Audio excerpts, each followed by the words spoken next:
चलिए बच्चों, हमने संख्या पद्धति जो कि क्लास 9th का चैप्टर हमारा चल रहा है, इसमें काफ़ी सारी चीज़ें हमने अभी तक सीख ली हैं। और एक्सरसाइज 1.3 यानी कि प्रश्नावली 1.3 जो है, इससे पिछली वीडियो में कंप्लीट की है। और 1.3 तक बहुत सारी बातें हमने सीखी हैं, जिसमें कि वास्तविक संख्याएं क्या होती हैं, उसमें परिमेय अपरिमेय अंतर, उनका दशमलव प्रसार, आवर्ती अनावर्ती, सब चीज़ें हमने डिस्कस कर चुके। तो आज हम लोग थोड़ा आगे की तरफ और चलते हैं। ठीक है, आज हम लोग जो बात करेंगे बेटा, वो टॉपिक है कि संख्या रेखा पर हम लोग संख्या रेखा पर, ठीक है ना, संख्या रेखा पर वास्तविक संख्याओं का निरूपण हम लोग करेंगे। वास्तविक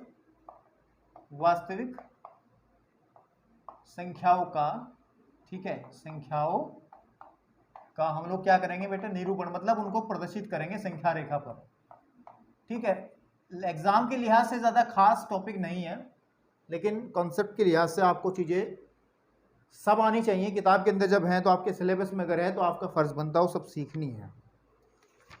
तो आप लोगों को पिछली 3 वीडियो से तो क्लियर हो ही गया होगा कि वास्तविक संख्याएं होती क्या हैं। मैंने आपको पहले भी बताया था कि दुनिया में सारी संख्याएं वास्तविक है, छोड़ के किनको, जिनमें अंडर रूट में माइनस आता है, अंडर रूट -2, अंडर रूट -3, इस तरीके की संख्याएं, अंडर रूट -5।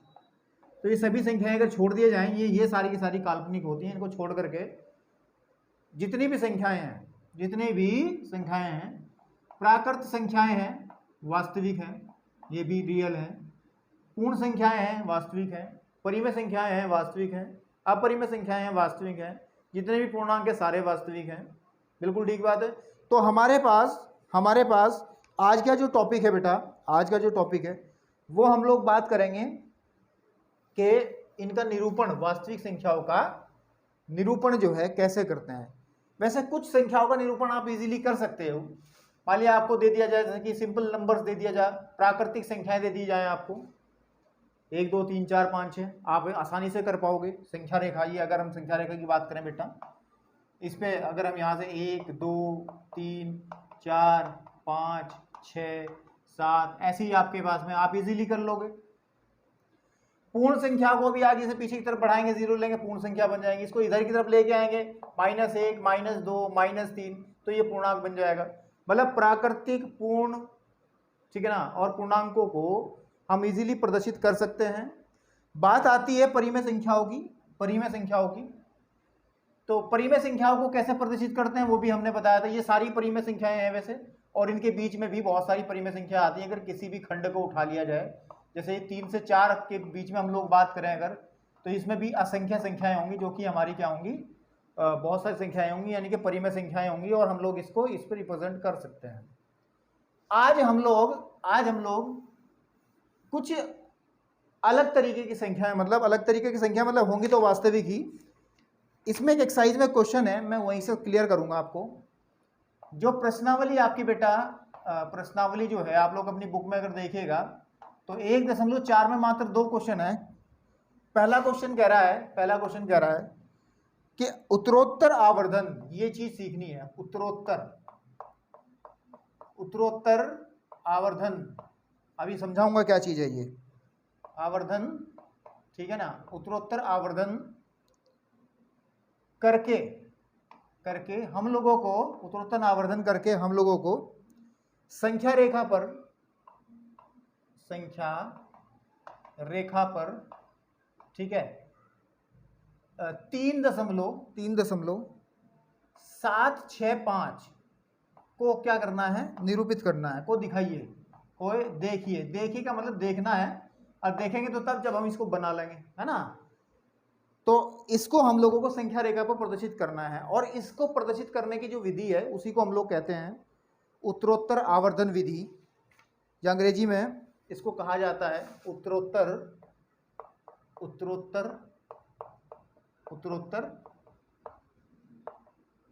आवर्धन। आपके पास में प्रक्रम, इंग्लिश में इसको कहते हैं, हम लोग इसको कहते हैं process of successive, SUCC, successive magnification, ये मैग्निफिकेशन से कभी सब कुछ क्लियर होगा, आप वीडियो में जरा जुड़े रहें तो समझ में आ जाएगा आपको है क्या चीज़। प्रोसेस ऑफ सक्सेसिव मैग्निफिकेशन, आवर्धन। आवर्धन का मतलब होता है, मैं आपको बता दूं, एक लेंस होता है, उससे थोड़ा समझें। आपने देखा होगा कि एक लेंस आता है जो चीज़ों को बड़ा करके देखता है, वो लेंस जो CID वगैरह भी रखते हैं आप लोग, छोटी चीज़ों को बड़ा करते हैं, जिससे हम लोग बचपन में क्या करते थे कि सूर्य के प्रकाश में ले जा करके आग भी लगा लेते थे, वो आवर्धन लेंस, उत्तल लेंस जिसको बोलते हैं। आवर्धन का मतलब होता है, मैग्निफिकेशन का मतलब जो होता है जो चीज़ों को बढ़ा के दिखाता है, बिल्कुल ठीक है। अब वो इसमें गणित में क्या काम कर रहा है अभी मैं बताऊंगा उसको क्या काम कर रहा है, ठीक है। तो हम लोगों के सामने जो क्वेश्चन है, उत्तरोत्तर आवर्धन करके हम लोगों को संख्या रेखा पर 3.675 को दिखाना है। इसी क्वेश्चन के माध्यम से सारी विधि जो है वो क्लियर हो जाएगी।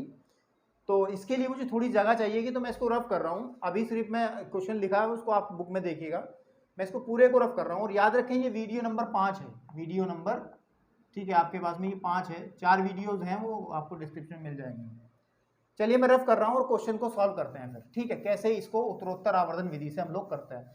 वजह है क्योंकि मैं इसको थोड़ा, ये क्वेश्चन समझाने का क्वेश्चन होगा, इस वजह से ये हमें थोड़ा सा करना पड़ेगा, ठीक है। तो चलिए इस जो ये काम हम करते हैं बेटा उत्तरोत्तर आवर्धन में, हम लोग संख्या को पहले लिख लेते हैं। संख्या है क्या, वो आपकी संख्या है, क्वेश्चन नंबर फर्स्ट है, लिख लिया था पहले, अब संख्या खाली लिखूंगा कि 3.767 को निरूपित करना है। 3 अंक हैं इसमें, बिल्कुल ठीक है, 765 को, सॉरी, है ना, ध्यान से देखिएगा बेटा, 765 से।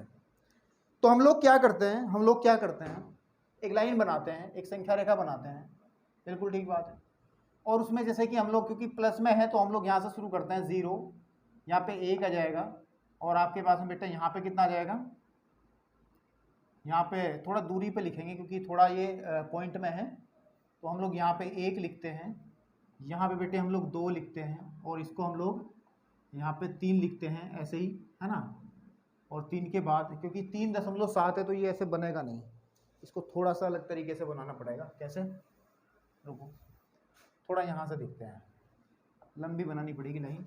आप लोग स्केल वगैरह का यूज़ कर सकते हो, ठीक है, स्केल वगैरह का यूज़ कर सकते हो ताकि चीज़ें आसानी समझ में आए। तो यहाँ से आप लोग देखिएगा 0 है, इतनी दूरी पे मैंने 1 लिखा, फिर बेटे मैंने 2 लिखा, फिर मैंने यहाँ पे अभी भी 3.7 है, तो बात बन नहीं रही यार, इसको दोबारा से ही करना पड़ेगा क्योंकि 3.7 फिर इधर बोर्ड की जगह नहीं है हमारे पास।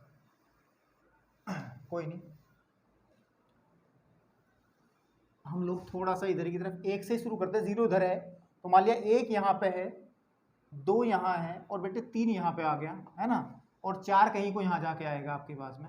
अब आप थोड़ा महसूस कीजिएगा कि 3 और 4, ये जो 3.7 है, अगर मैं एक ही अंक की बात करूं तो वो कहाँ मिलेगा, वो कहीं ना कहीं इसके बीच में मिलेगा। तो आप वो करना क्या है, एक लाइन बनानी है, बिल्कुल ठीक है, और जहां भी संख्या मिलेगी उसके बीच वाले हिस्से को आपको पिकअप करना है, यानी कि उठाना है, ये वाला है, क्योंकि 3 7 है, 3.7 तो वो 3 और 4 के बीच में ही होगा। और हम इसके बराबर बराबर 10 हिस्से करेंगे, 10 हिस्से करेंगे, जैसे कि हमारे पास में 1 2 3 4 5 6, आपके पास में थोड़ा आगे की तरफ ले जा रहा हूं मैं, 7 8 9, और एक आ जाएगा यहाँ पे 10, बिल्कुल ठीक है। अब जब स्केल से करोगे तो ये फिर बार बार रफ करने की जरूरत नहीं पड़ेगी क्योंकि वो अपने आप ही आएगा। अब ध्यान से देखिएगा, अगर ये 3 है तो इसको हम क्या कहेंगे, 3.1 है ये वाली संख्या, ये जाएगी 3.2, अगले वाली बिल्कुल होगी नहीं होगी। यहाँ पे आपके पास में आएगी 3.3, यहाँ आएगी 3.4, यहाँ आएगी 3.5, यहाँ आएगी 3.6, यानी कि ये जो पॉइंट्स मैं बीच में लिख रहा हूँ, ये आएगी 3.7, ये आएगी 3.8, और ये आएगी 3.9, बिल्कुल ठीक है बेटा। और 3.9 के बाद में 3.10 होता ही नहीं, वो 4 आ जाएगा आपके पास। तो अब 3.7 कहाँ को होगी, हमारे पास 3.7 का जो इंटरवल बनेगा वो ये होगा। हम लोगों को अब लेंस की सहायता से, अब लेंस की सहायता यूज नहीं करना, सिर्फ कहने की बात है, एनसीईआरटी में लिखा है। हमें ये संख्या कहाँ मिलेगी, देखो 3.7 के बाद का अंक क्या है, 6 है। 6 का मतलब है हमारे पास ये संख्या 3 और 7, इसके 3.7 और 3.8 के बीच में कहीं ना कहीं मिलेगी। आप लोग थोड़ा सा इसको ध्यान से देखिएगा। तो मैं इस वाले हिस्से को थोड़ा सा बड़ा करके यहां लिख लेता हूं। यहां पे 3.7 है, बिल्कुल ठीक बात, और यहां पे बेटा 3.8 है। इसके भी हम लोग बराबर बराबर 10 हिस्से करेंगे, जैसे 1 2 3 4 5 6 7 8 9 और ये 10 बराबर है इस बार। और आप लोग जब स्केल से करोगे बेटे, जब पीटी से करोगे, इसका इसमें पीटी का प्रयोग करिएगा जब लाइन बनाओगे तब भी, और जब ये इससे करोगे तब भी आप 10-10 इंच का ले लेना, बिल्कुल ठीक है। नहीं इंच कह रहा हूं, सॉरी, कॉपी में भी नहीं आएगा आपके रजिस्टर में, 10 सेंटीमीटर का तो आ ही जाएगा। तो क्या किया जाएगा, आप क्या करेंगे, इसके भी ऐसे ही, ये 3.7 है, ठीक है ना बेटा। तो ये कितना आ जाएगा 3.71, ये वाला, क्योंकि ये 3.0, इसको हम कैसे 3.70 कह सकते हैं।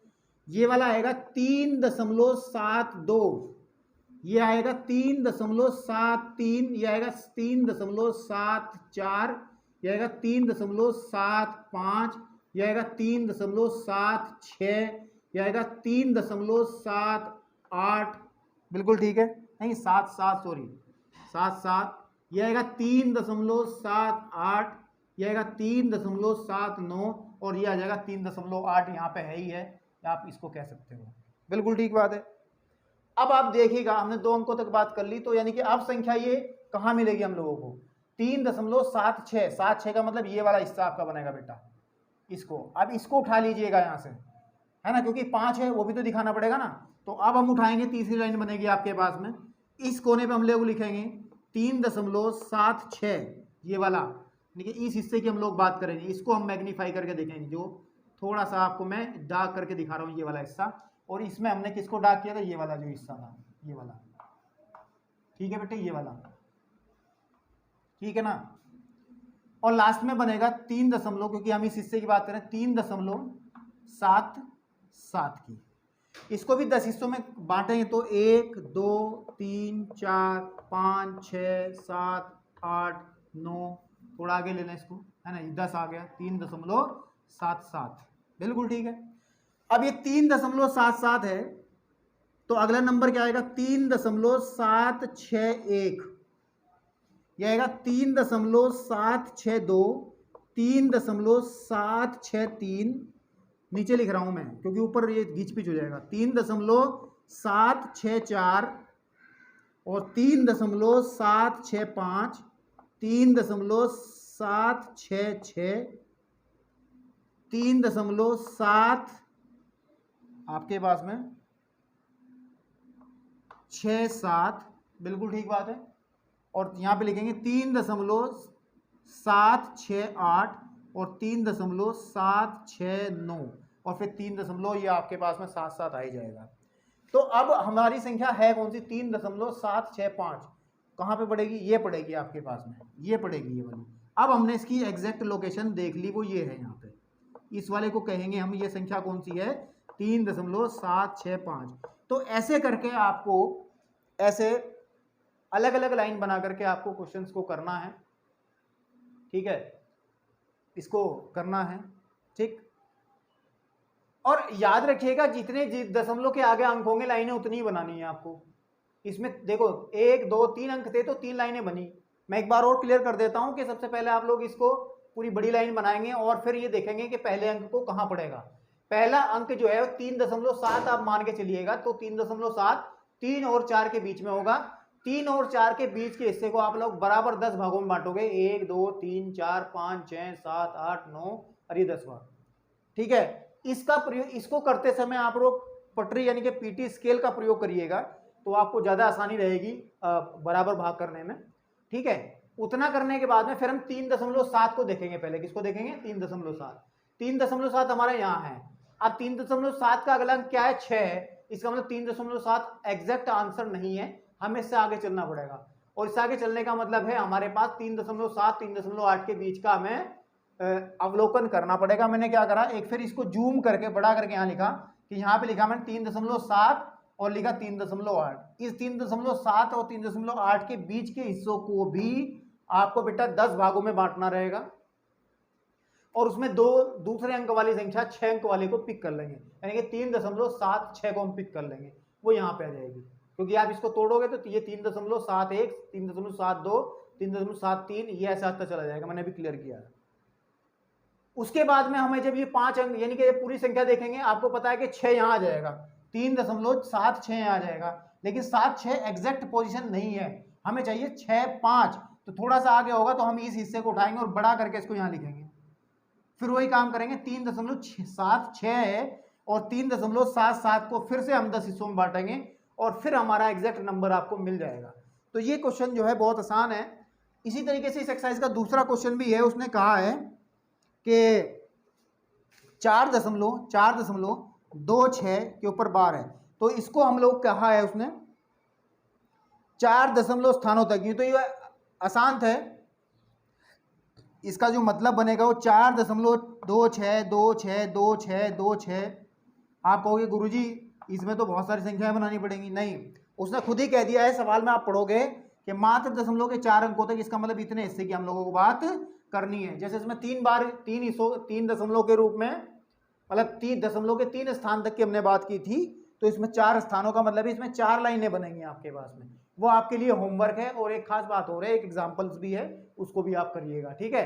तो मुझे लगता है इस एक्सरसाइज में कुछ खास नहीं है, वो आप देखिएगा, करिएगा। अगर समझ में नहीं आया तो कमेंट बॉक्स में जो परेशानी दिक्कत है उसको लिखिए जरूर, ठीक है। इतना करने के बाद में हम थोड़ा आगे चलते हैं टॉपिक में, इसको मैं रफ कर दे रहा हूं, ठीक है। और इस प्रक्रिया को ही कहते हैं बेटा क्या, उत्तरोत्तर आवर्धन प्रक्रम, यानी कि प्रोसेस ऑफ सक्सेसिव मैग्निफिकेशन। याद रखिएगा इसको, आप एनसीईआरटी की बुक अगर आपके पास में होगी तो आप उसको डिटेल से पढ़ भी सकते हो। अब जो टॉपिक है वो है हमारे पास में वास्तविक संख्याओं,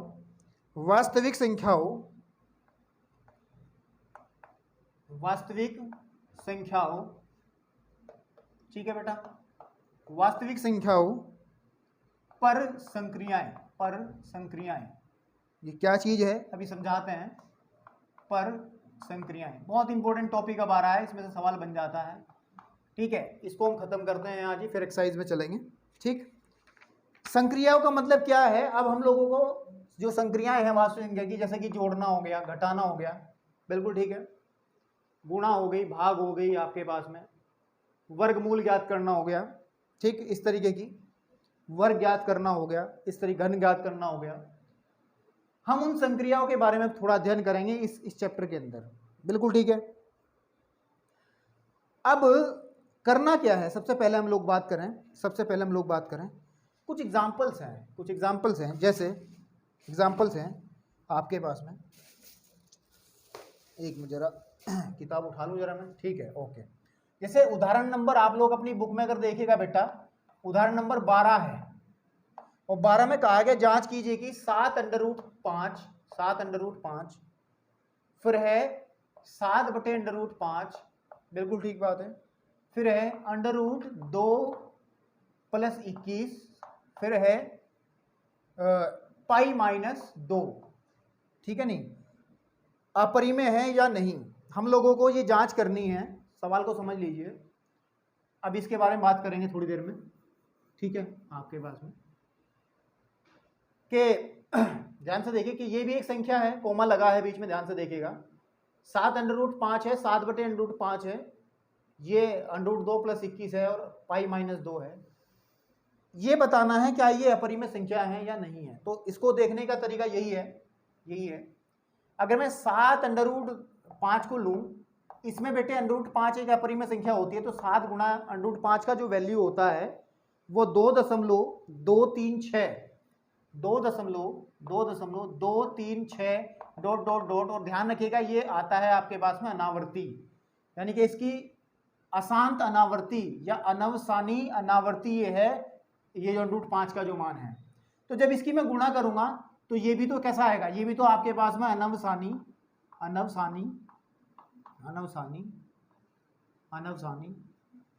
अनावर्ती आएगा ना, अनावर्ती। और अनवसानी अनावर्ती यानी कि अशांत अनावर्ती, इसको दूसरे शब्दों में लिख सकते हैं, या फिर इंग्लिश में इसको कह सकते हैं non terminating non terminating, non recurring, non RECURRING, है ना आपके पास में है। ये परिभाषा किसकी है? ये परिभाषा जो है बेटे, ये परिभाषा किसकी है? ये अपरिमेय संख्या की है। किसकी है? अपरिमेय संख्या की है। तो इसका मतलब ये है, क्लियर सी बात है कि ये भी एक अपरिमेय संख्या निकल करके आएगी। चलिए हमने बात कर ली पहले की। 7/√5 की कंडीशन क्या होगी बेटा? इसमें भी कि 7/2.236 ... इसमें भी यही कंडीशन बनेगी, ये भी यही बनेगा, ये भी यही बनेगा। तो ये भी एक अपरिमेय संख्या बनेगी, ये भी अपरिमेय बनेगी। दूसरा है √2 + 21। √2 की जो वैल्यू होती है बेटा वो होती है 1.414। कितना? 1.414 और आगे डॉट डॉट लगा लो चाहे तो एक दो भी आता है। और साथ में ये भी आपके पास में अनवसानी अनावर्ती यानी कि अशांत अनावर्ती या नॉन टर्मिनेटिंग नॉन रिकरिंग होता है। इसमें अगर मैं 21 जोड़ूंगा तो कोई फर्क थोड़े पड़ेगा।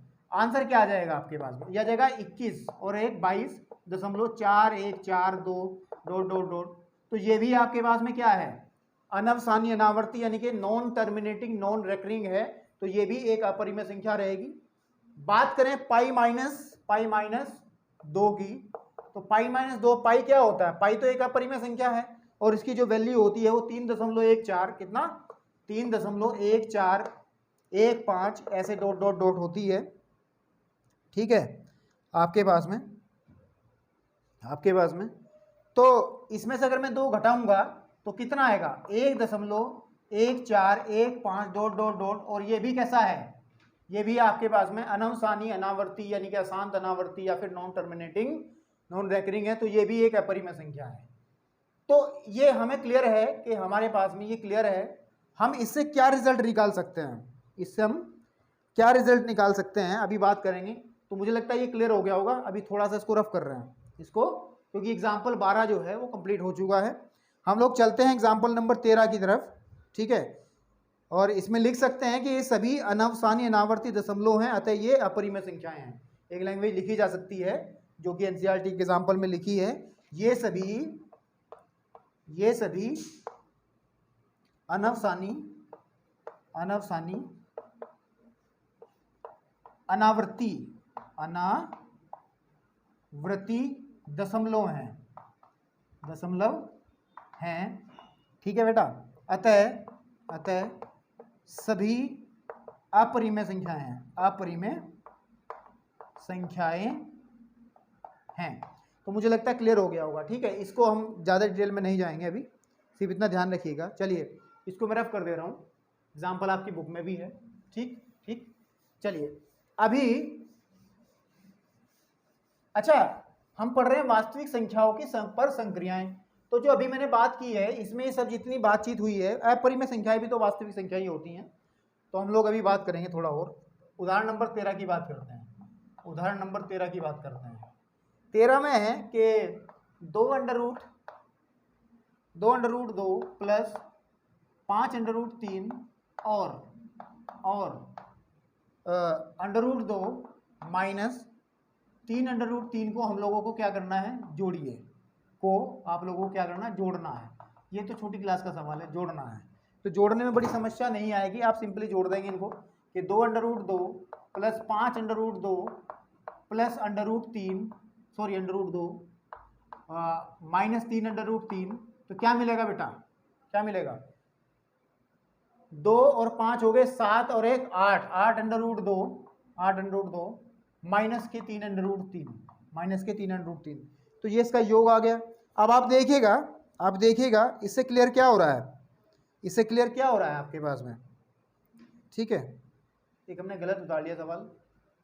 5√3 था तो यहाँ 5√3 रहेगा। तो ये आगे पूरा ही चेंज हो जाएगा भाई। 2√2 और √2 तो हो गया 3√2 और 5 ये है तो ये बचेगा माइनस का 2√2 प्लस का 2√3। बिल्कुल ठीक है। तो ये इसका जोड़ना हो गया। एक्सरसाइज में भी कुछ क्वेश्चंस ऐसे ही कर रहे हैं आप लोगों को। गर्मी बहुत ज़्यादा है यार, आज थोड़ा पानी पी लें। ठीक है,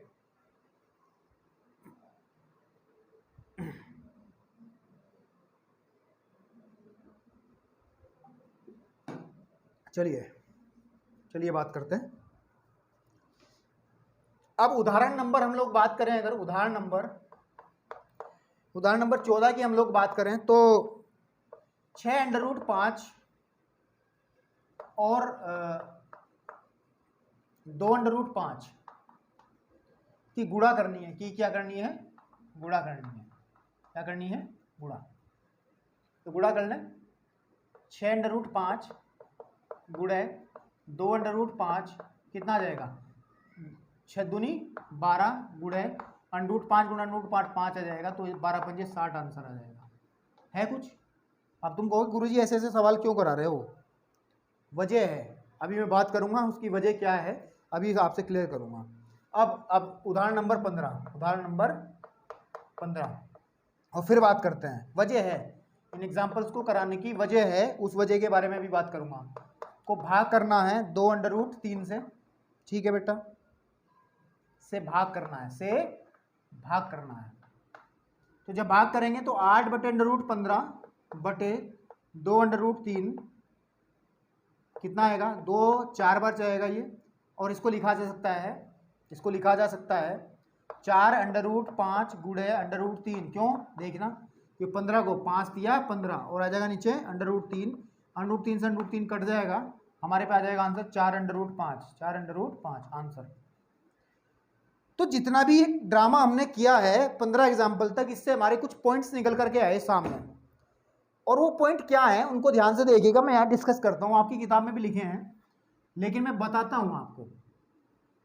नंबर एक आपके पास में आपने जो क्वेश्चन किए हैं अभी, अगर किसी परिमेय संख्या को हम लोग अपरिमेय संख्या में जोड़ें, मान लें कोई मेरे पास परिमेय संख्या है, ध्यान से देखिएगा, परिमेय संख्या है, ठीक है। थोड़ा मैं ऊपर करता हूँ क्योंकि लिखने वाले पॉइंट है, ये ऐसे समझ में नहीं आएंगे। मैं थोड़ा सा यहाँ करता हूँ इसको, ये पॉइंट है, आप एग्जाम्पल्स को दोबारा ध्यान दीजिएगा तो समझ में आ जाएगा। देखिए पॉइंट नंबर वन क्या, कि अगर कोई परिमेय संख्या है, क्या है? परिमेय संख्या, बिल्कुल ठीक है, और उसमें मैं कोई अपरिमेय संख्या जोड़ूं, अपरिमेय संख्या जोड़ूं, ठीक है, या घटाऊं, मैं प्लस माइनस साथ लिख रहा हूं, या तो जोड़ दूं या घटा दूं, तो जो रिजल्ट आएगा वो हमेशा एक अपरिमेय संख्या आएगा। याद रखना है, याद क्या रखना है, ये वेरीफाई भी आपने कर लिया। आप देख भी सकते हो, अभी थोड़ी देर पहले जो 12वां एग्जाम्पल था उसमें हमने किया था π-2, ये अपरिमेय संख्या में से हमने एक परिमेय संख्या घटाई थी, या इसको उल्टा भी कर सकते थे, परिमेय संख्या में से अपरिमेय संख्या भी घटा लो, या 2 - π भी अगर आप करोगे तब भी ये आपके पास में क्या बनेगा? एक अपरिमेय संख्या बनेगी। This is the point number first, ये पहला पॉइंट है, ये हमेशा ही एक अपरिमेय संख्या प्राप्त होगी। दूसरा पॉइंट क्या है? दूसरा पॉइंट ये है कि अगर एक अपरिमेय संख्या के साथ कोई नॉन जीरो, कोई शून्येतर परिमेय संख्या गुणनफल किया जाए, तो गुणनफल या फिर भागफल किया जाए तो एक अपरिमेय संख्या ही आएगी। यानी कि अगर कोई परिमेय संख्या है, ठीक है बेटा, इसकी गुणा में कर दूं किसी अपरिमेय संख्या से, बिल्कुल ठीक है, तो बेटे जो रिजल्ट आएगा वो हमेशा एक अपरिमेय संख्या आएगा, अपरिमेय संख्या। और ये बात भाग में भी सत्य है कि अगर आप लोग किसी परिमेय संख्या को अपरिमेय संख्या से भाग करें, मैं रफ कर रहा हूं, ठीक है, नहीं आपके पास में, अगर आप लोग किसी अपरिमेय संख्या को, ले लो, अपरिमेय संख्या को, ठीक है, भाग कर दें किसी परिमेय संख्या से, ठीक है, तो रिजल्ट जो आएगा वो एक अपरिमेय संख्या ही आएगा। अपरिमेय आपके पास में बेटा क्या आएगा? संख्या ही आएगा। तो ये भी पॉइंट याद रखने वाली बात है, ठीक है। ये तो थी जब बात, ठीक है, ये तो जब बात थी जब दो हम अलग अलग लेते हैं, एक परिमेय दूसरी अपरिमेय, एक परिमेय दूसरी अपरिमेय, एक परिमेय अपरिमेय तो दूसरी परिमेय। अगर नंबर चार अगर हम लोग दोनों एक जैसी ले, मान लिया आप लोग अपरिमेय ले लें, अपरिमेय संख्या है, एक और अपरिमेय संख्या है, इनको जोड़ें तो क्या होगा, ध्यान रखना है तब भी अपरिमेय ही आएगी। क्या आएगी, अपरिमेय ही आएगी, बिल्कुल ठीक है। इसी तरीके से कि अगर हम किसी परिमेय संख्या को लें, और इसमें प्लस माइनस दोनों केस हैं, जोड़ें या घटाएं। अगर हम किसी परिमेय संख्या को लें, जोड़ें या घटाएं किसी परिमेय संख्या से, तो जो संख्या निकल करके आएगी वो परिमेय संख्या ही होगी। क्या होगी, परिमेय संख्या ही होगी, सॉरी, ठीक है आपके पास में। चलिए अब अगर हम लोग एक बात करें, क्या करें कि अगर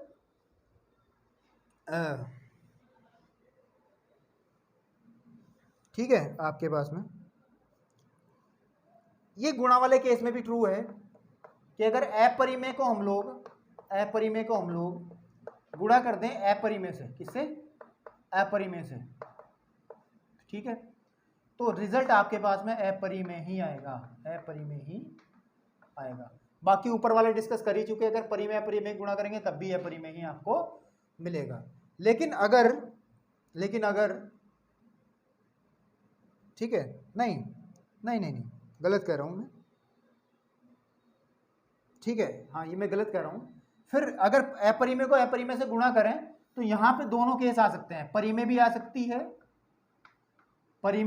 सकती है, या फिर अपरिमेय भी आ सकती है। मतलब मैं बता रहा हूं, अभी आपको एग्जांपल देके समझाता हूं। मान लिया √2 की गुणा आपने √2 में कर दी बेटा, तो कितना आ जाएगा, 4 आ जाएगा, सॉरी कितना आ जाएगा, 2 आ जाएगा। तो ये अपरिमेय है, ये अपरिमेय है, ये भी अपरिमेय, ये भी अपरिमेय, रिजल्ट क्या मिला, परिमेय। लेकिन अगर √2 है और अंडर रूट हमारे पास है बेटा 3 है, फिर क्या कंडीशन बनेगी, ये भी अपरिमेय है, ये भी अपरिमेय है, लेकिन गुणा करो तो √6, तो ये भी क्या बनेगी, ये अपरिमेय बनेगी। तो कहने की बात ये है कि आपके पास में कि अगर हम अपरिमेय और अपरिमेय की गुणा करें तो वो परिमेय भी आ सकती है और अपरिमेय भी आ सकती है। ये सिर्फ पॉइंट्स याद रखने हैं, एक्सरसाइज बहुत आसान है, एक्सरसाइज में जब हम प्रश्नावली में सवाल करेंगे तो बहुत आसान है। उसके बाद में अगर भाग किया जाए 7वें पॉइंट पे, अगर हम लोग भाग करें अपरिमेय को हम अपरिमेय से ही भाग करें, तो बेटे वही कंडीशन बनेगी, परिमेय भी आ सकता है और अपरिमेय भी आ सकता है। तो ये कुछ बातें हैं और इनका अध्ययन आप लोग जो अभी एग्जाम्पल किए उसमें देख सकते हैं, क्योंकि 12वें में हमने सीखा है और 13वें में हमने 2 अपरिमेय संख्याओं को जोड़ा तो रिजल्ट अपरिमेय संख्या आई थी। जो 13वां एग्जाम्पल आप देखिए किताब में, हमने 2 अपरिमेय संख्याओं को जोड़ा था तो अपरिमेय संख्या ही मिली थी। 14वें एग्जाम्पल के अंदर हमने जो भी किया था, 14वां एग्जाम्पल आपके सामने, उसमें 2 अपरिमेय संख्या गुणा की थी लेकिन एक परिमेय संख्या निकल करके आई थी, ये वाला केस, ठीक है। और बेटा 15वें एग्जाम्पल में हमने 2 अपरिमेय संख्याओं को भाग किया था और रिजल्ट हमारे पास एक अपरिमेय संख्या आई थी। तो ध्यान रखना ये पॉइंट ज़्यादा, वैसे आप लोग ध्यान दीजिएगा कि अगर इनको याद भी ना रहें तो आप लोग जब क्वेश्चन करेंगे अपने आप ही पहचान लेंगे बेटा, अपने आप ही। अगर ये याद नहीं रहते तो कोई टेंशन वाली बात नहीं है, इतनी बड़ी बात नहीं है ये।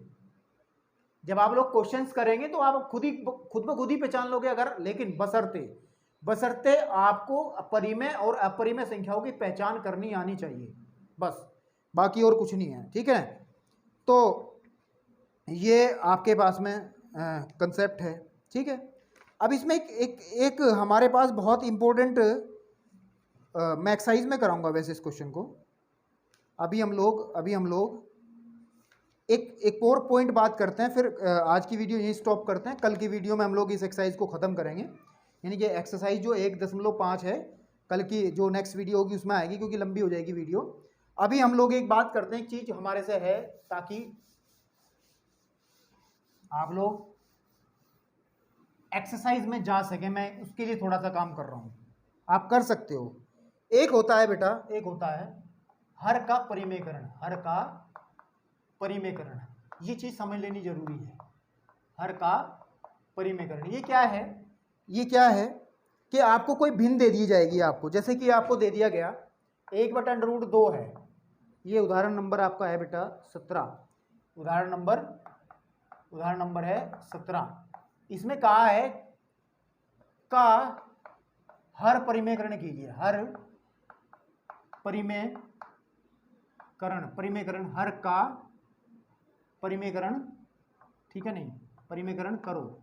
परिमेयकरण का मतलब ये है क्योंकि भिन्न है ये अंश और हर, अंश और हर आपके पास में अंश और हर है, तो हर का हमें परिमेयकरण यानी कि नीचे की तरफ आपको परिमेय संख्या लेके आनी है। तो परिमेय संख्या लाने का तरीका सिंपल होता है, जैसे ये तो सिंपल तरीका हो गया, तो आप लोग क्या करेंगे, इसको √2 से ऊपर कर देंगे, √2 से नीचे गुणा कर देंगे, तो आ जाएगा √2/2 आपके पास में, यही आपका आंसर। क्योंकि अब देखिए इसका जो हर है वो 2 है और 2 एक परिमेय संख्या है, आपको पता है √2 एक परिमेय संख्या है, लेकिन 2 एक परिमेय संख्या है, ठीक है। इसी तरीके से अगर आपको उदाहरण नंबर हम लोग बात करें, उदाहरण नंबर 18 की हम लोग बेटे बात करें, तो वो भी थोड़ा एक हमें बात बता के जाता है। 1/2 1/2 का हर परिमेयकरण। तो इस तरीके के सवालों में क्या करना है कि नीचे वाला जो होगा इसके संयुग्मी का मतलब होता है कि 2 + √3 का संयुग्मी बनेगा 2 - √3, सिर्फ आपको इनके बीच का चिन्ह चेंज करना है। इसी से हम लोग ऊपर गुणा कर देंगे और इसी से हम लोग नीचे गुणा कर देंगे, बिल्कुल ठीक है। तो रिजल्ट आपके पास में बहुत जल्दी निकल करके आ जाएगा। कैसे, देखिए ऊपर तो 2 + √3 ही रहेगा, ऊपर से हमें कोई मतलब नहीं है, ऊपर चाहे परिमेय हो या अपरिमेय, हमारा लक्ष्य है कि हम लोग नीचे परिमेय बना दें। अब ध्यान दीजिए, एक फॉर्मूला होता था a + b a - b होता था ना बेटा, उसको लिखते थे a का वर्ग - b का वर्ग। तो इसमें वही तो बन रहा है a + b a - b, यानी कि a का वर्ग -√3 का होल स्क्वायर, बिल्कुल ठीक है। अब ध्यान दीजिए, इसको क्या आ जाएगा, ये 2 + √3/2 का वर्ग 4 -√3 का वर्ग 3, तो फाइनली आंसर आ जाएगा 2 + √3/1 में 1 लिखने की आवश्यकता नहीं है, तो खाली 2 + √3 यही आपका आंसर है, बिल्कुल ठीक है नहीं। तो ये होता है हर का परिमेयकरण। इस तरीके के सवाल जो हैं आपके पास में, आप लोग जो है आप आज जो है आपका जो काम है एग्जाम्पल नंबर 19, 20 ये सब करने हैं, बिल्कुल ठीक है नहीं। 19, 20 करने के बाद आप जो प्रश्नावली आपकी प्रश्नावली जो है बेटा, वो 1.5 के आप बहुत सारे क्वेश्चंस कर सकते हो। आप लोग प्रयास कीजिएगा, ट्राई कीजिएगा, ये आपके लिए होमवर्क है, लेकिन वैसे मैं कराऊंगा ये नेक्स्ट वीडियो में पूरा का पूरा। लेकिन आप अपने सेल्फ परीक्षण के लिए आपने कितना सीखा है, प्रश्नावली 1.5 को आप हल करने बैठे, मुझे लगता है बहुत सारे क्वेश्चन आप उसमें सॉल्व कर दोगे अगर आपने सारे उदाहरण जो पीछे दिए गए वो करे हों, बिल्कुल ठीक है नहीं। एक क्वेश्चन इसमें अलग है, क्वेश्चन नंबर जो 4 है, क्वेश्चन नंबर जो 4 है वो मेरे को कराना, उसमें ग्राफीय निरूपण देना है, उसको मैं ज्यामितीय रूप से मैं कराऊंगा, उसको छोड़ देना, 4 नंबर मैं खुद करा दूंगा। बाकी 1, 2, 3, 4 सॉरी 1, 2 और 5 ये तो आप आसानी से कर ही सकते हो। तीसरे क्वेश्चन में भी कुछ नहीं है, वो मैं बता दूंगा आपको नेक्स्ट वीडियो में। तो बेटे 5 तक एक्सरसाइज 1.5 तक आप कर सकते हो, कोई दिक्कत परेशानी नहीं है। और इसमें सिर्फ एक एक्सरसाइज बची है, उसको हम नेक्स्ट वीडियो में ही सारा समावेश कर देंगे, यानी कि नेक्स्ट वीडियो, ये 5वीं वीडियो थी तो 6ठी वीडियो जाएगी, इस चैप्टर की अंतिम वीडियो रहेगी, इसके बाद हम लोग नए चैप्टर की तरफ चलेंगे। तो मुझे लगता है आज की वीडियो आपको समझ में आई होगी। अगर कुछ दिक्कत परेशानी हो, तुम लोग बहुत कंफ्यूज हो, नीचे ना तो लाइक करते हो ना कमेंट करते हो, तो और शेयर भी कर दिया करो ताकि और लोगों को भी लाभ हो, अपना अपना लाभ ना मत चाया करो, ठीक है। आज इतना ही रखते हैं, फिर बात करते हैं, धन्यवाद।